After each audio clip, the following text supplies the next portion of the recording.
Halo teman-teman, selamat datang kembali di channel Ramian Sinaga. Nah, kali ini kita akan belajar dua tenses. Yang pertama yaitu future perfect dan future perfect continuous tense. Nah, di sini teman-teman, kita akan fokus ke dua tenses ini saja ya. Kedua tenses ini digunakan untuk membicarakan kejadian yang berkaitan dengan waktu di masa depan, namun dengan fungsi dan fokus yang berbeda. So, as visually with it, let's look to our learning objectives. Jadi teman-teman, setelah mempelajari materi ini, teman-teman diharapkan mampu yang pertama itu mengidentifikasi bentuk dan fungsi dari future perfect dan future perfect continuous. Yang kedua, membedakan kedua tenses ini berdasarkan penggunaannya dan time expression yang menyertainya. Yang ketiga, menyusun kalimat dengan struktur yang tepat menggunakan kedua tenses ini. Dan yang keempat, menggunakan future perfect untuk menjelaskan tindakan yang selesai sebelum waktu tertentu di masa depan. Dan yang terakhir, menggunakan future perfect continuous untuk menggambarkan tindakan yang masih berlangsung hingga titik waktu tertentu di masa depan. Nah, yuk kita lihat apa sih materi kita yang pertama? Yaps, this is about future perfect tense.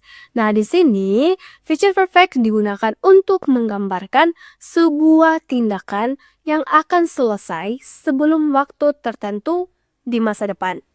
Fokus utamanya adalah finish action atau tindakan yang sudah rampung sebelum titik waktu tertentu.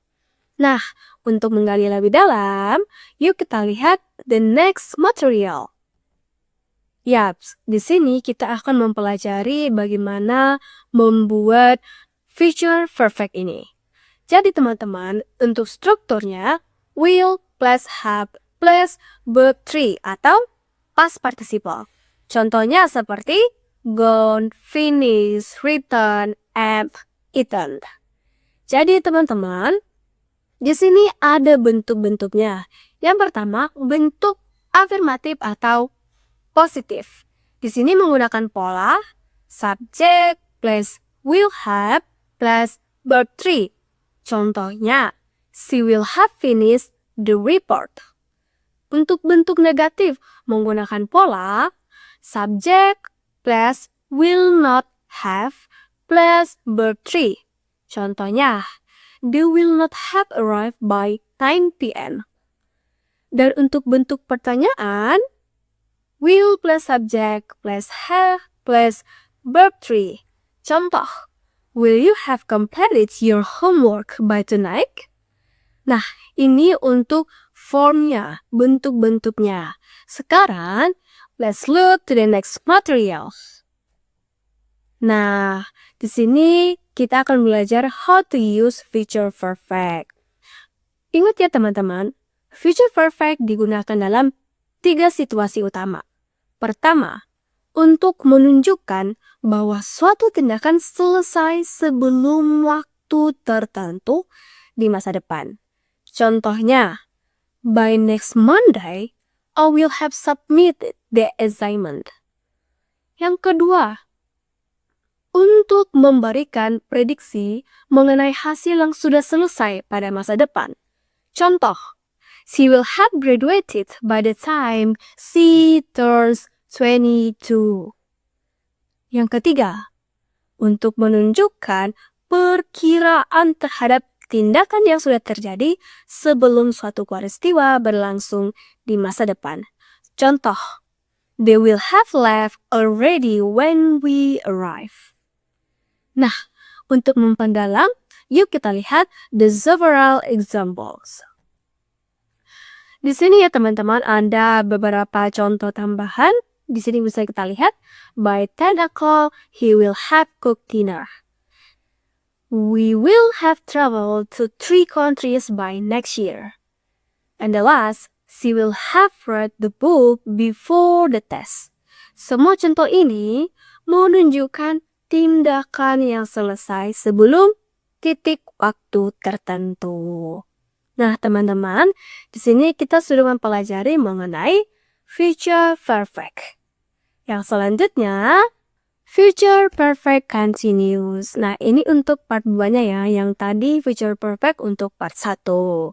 Di sini teman-teman, untuk future perfect continuous, tipe kalimat ini digunakan untuk menggambarkan tindakan yang masih berlangsung hingga titik waktu tertentu di masa depan. Jadi, fokusnya adalah pada durasi atau berapa lama tindakan itu berlangsung. Oke? Nah, untuk selanjutnya, yuk kita lihat apa aja sih, bagaimana sih struktur-struktur untuk membuat future perfect continuous?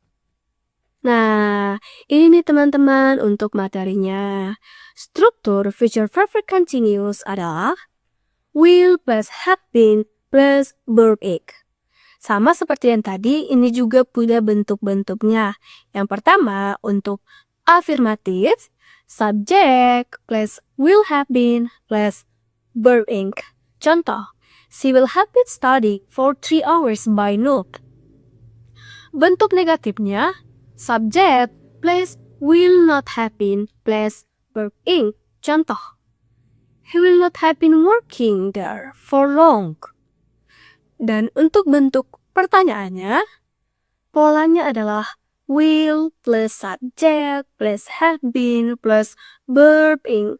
Contoh, will they have been waiting for an hour by 5 p.m.? Nah, teman-teman, ini adalah formnya, structure-nya.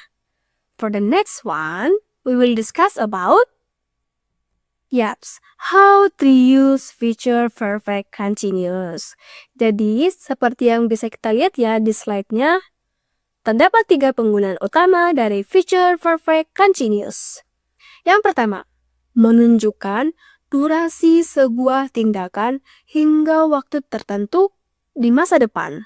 Contoh, by 7 p.m. I will have been studying for 4 hours. Kedua, menjelaskan sebab akibat seperti kelelahan atau kondisi tertentu.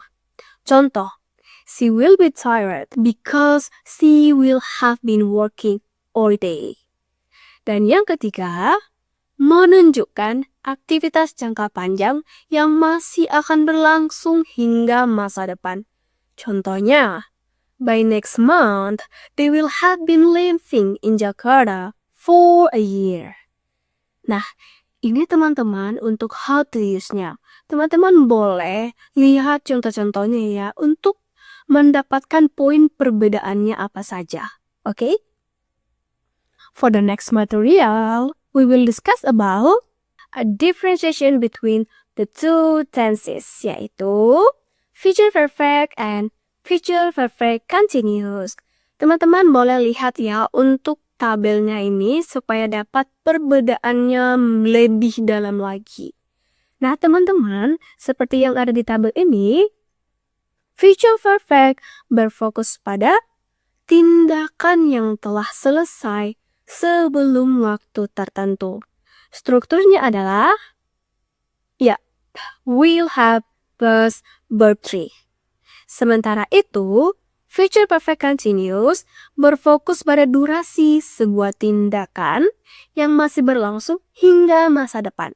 Strukturnya will have been plus verb ing. Nah, kita bisa lihat contoh-contohnya di sini. Untuk contoh future perfect, di sini ada she will have finished the project by Monday. Untuk yang future perfect continuous, contohnya she will have been working on the project for 5 hours by Monday. Future perfect menjawab pertanyaan, apa yang akan selesai? Sedangkan future perfect continuous menjawab berapa lama tindakan itu berlangsung. Makanya tadi di contoh ini ada 5 hours by Monday. 5 hours ini adalah berapa lama tindakan itu berlangsung. Oke? Nah, teman-teman, kita kan sudah mengetahui nih apa aja sih perbedaan antara kedua tenses ini. Selanjutnya, nah kita akan practice. Sebelumnya teman-teman boleh analisis dulu apa aja sih soal-soalnya tentang apa, kemudian jawab, and then putar lagi videonya untuk mengecek apakah nanti jawaban teman-teman sudah benar atau masih salah. Nah, di sini teman-teman boleh ya mengerjakannya dengan hati-hati. Nanti boleh dicek lagi. Oke teman-teman, kita langsung lanjut ke jawabannya. Langsung aja ya kita bahas untuk soal nomor 1. Soal nomor 1 yaitu fill in the blank, future perfect. Soalnya, by this time tomorrow, si blank blank blank finish all her assignment. Nah, di sini untuk future perfect rumusnya adalah will have plus past participle. Kata kerjanya kan finish. Jadi bentuk past participalnya finished tambah ed. Oke? Yang kedua, fill in the blank future perfect continuous. Soalnya by 6 p.m. they blank blank blank practice for 3 hours. Nah, di sini future perfect continuous menggunakan rumus will have been plus verb ing. Di sini kata kerjanya adalah practice. Jadi menjadi practicing. Jadi kalimat ini menekankan durasi sudah berlatih selama 3 jam pada pukul 6. Kita lanjut ke soal nomor 3. Choose the correct answer. When you arrive at the station, I will have waited or will have been waiting for 20 minutes. Karena kalimatnya menekankan durasi ya, for 20 minutes, maka bentuk yang paling tepat adalah future perfect continuous. Sehingga jawabannya, will have been waiting. Oke nih teman-teman, kita lanjut ke soal nomor 4. Make a sentence using future perfect. Using the phrase by next year and the verb graduate. Contoh, di sini adalah contoh jawabannya ya. By next year, I will have graduated. Kita membuat future perfect dengan will have plus past participle. Kata graduate kan menjadi graduated. Kita isi konteksnya bebas ya, misalnya subjek I, you, atau yang lain. Nah, kita lanjut ke soal nomor 5. Make a sentence using future perfect continuous. Using the phrase for 5 years and the verb work. Nah, di sini kita memakai will have been plus verb ing. Jadi work menjadi working. Kalimat harus menunjukkan durasi karena ada for 5 years. Jadi jawabannya contohnya, by 2027, she will have been working for 5 years. Oke, kita lanjut ke soal nomor 6. Identify the tense. Soalnya, she will have been studying English for 2 years by the end of this semester. Kalimat ini tentunya memakai pola will have been plus verb ing. Ditambah ada keterangan durasi for 2 years. Sehingga ini menunjukkan kegiatan yang sudah berlangsung selama periode tertentu di masa depan. Maka jawaban yang benar adalah future perfect continuous. Soal yang terakhir nih teman-teman. We need to find error, oke? Apa yang salah di sini? Jadi soalnya, by tonight, he will have been finished the report. Kalimat ini salah, karena setelah will have, bentuk kata kerja harus past participle, bukan been finished. Jadi bentuk yang benar, will have finished. By tonight, he will have finished the report. Oke teman-teman. Nah, hari ini kita sudah membahas future perfect dan future perfect continuous. Kita sudah melihat ya, bagaimana cara menggunakannya, rumus-rumusnya, dan mengapa beberapa kalimat ini memakai bentuk continuous untuk menunjukkan durasi. Semua soal dari nomor 1 sampai 7 kita sudah jawab. Harapannya teman-teman dapat mengerti dan semakin paham. Seperti biasa ya teman-teman, kita ada tugas sederhana. Tugasnya yaitu membuat satu kalimat future perfect dan satu kalimat future perfect continuous dengan subjek apa saja. Tapi harus memakai term expression. Bisa seperti by tomorrow, by next month, atau for 3 years. Tugas ini cukup ditulis di buku catatan. Oke? Nah, sudah selesai nih teman untuk semuanya untuk video kali ini. Semoga teman-teman dengan semua tenses mulai dari awal sampai yang ke-12 tenses ini, teman-teman bisa terapkan di kehidupan teman-teman. Sehingga ini dapat berguna untuk keempat skill dalam bahasa Inggris, yaitu reading, writing, listening, and speaking. Terutama ketika teman-teman mau berbicara sama teman atau mau ujian. Ini akan sangat membantu teman-teman. Oke? I think that's all for today. Dan juga terima kasih sudah menonton selama pembelajaran mengenai tenses ini. See you!